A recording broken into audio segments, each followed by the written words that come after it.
Alors le myélome, c'est un cancer, il faut être clair, c'est un cancer de la moelle osseuse. Le diagnostic s'est posé d'une manière brutale. Je me souviens, j'étais au travail, j'allais voir mon collègue et ami directeur qui était dans le bureau d'à côté, j'étais dans le couloir, j'avais l'ordinateur portable à la main, je me suis écroulé par terre avec l'ordinateur à la main parce que tellement j'avais mal. Donc là, évidemment, on va voir le médecin, puis je suis tombé sur un radiologue têtu.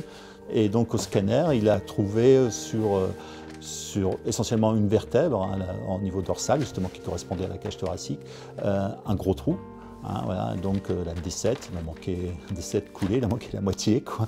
Et donc il m'envoie aussitôt en urgence voir mon médecin généraliste qui me dit: t'as pas le choix, demain tu vas aux urgences du CHU et tu ne ressortiras qu'avec un diagnostic.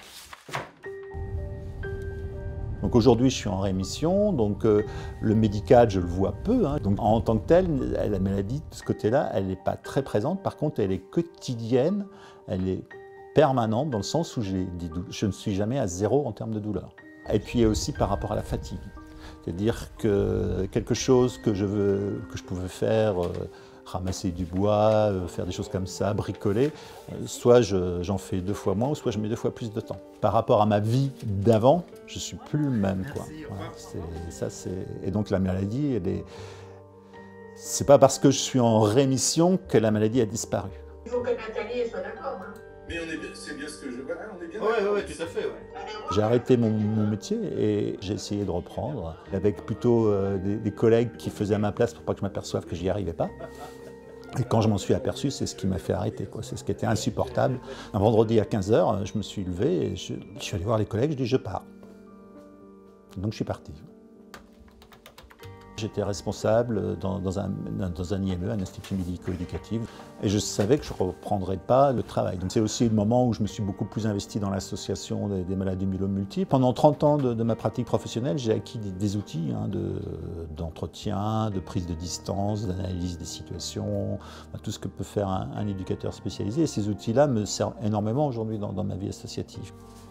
La maladie, elle bouleverse la vie du malade, elle bouleverse la vie de son entourage. Elle change notre caractère, notre façon de réagir. On peut être plus irritable, alors soit par la maladie, soit par les traitements aussi. Les aidants ont une capacité à encaisser, de se mettre en retrait et d'encaisser pour le malade en s'oubliant. Et c'est pas simple pour le malade forcément de s'en apercevoir. C'est pas simple pour l'aidant de demander de l'aide. Et la question, c'est à un moment donné, qui aide les aidants? Pour moi, voilà, la vie, c'était un contrat à durée indéterminée, on ne sait pas quand ça s'arrête. Et avec l'arrivée du myélome, oui, tu te dis, oui, ça peut s'arrêter quand même de manière assez précise, assez rapidement, avec des étapes. Prochainement, je vais être grand-père, ça c'est une étape, quoi. Il y a 6 ans, je me disais, est-ce que je serai un jour grand-père? C'était pas gagné. Aujourd'hui, c'est gagné, quoi. Donc maintenant, voilà, l'étape suivante, c'est de voir grandir les petits-enfants. On voit que l'expérience de vie des malades augmente chaque année de manière assez fabuleuse.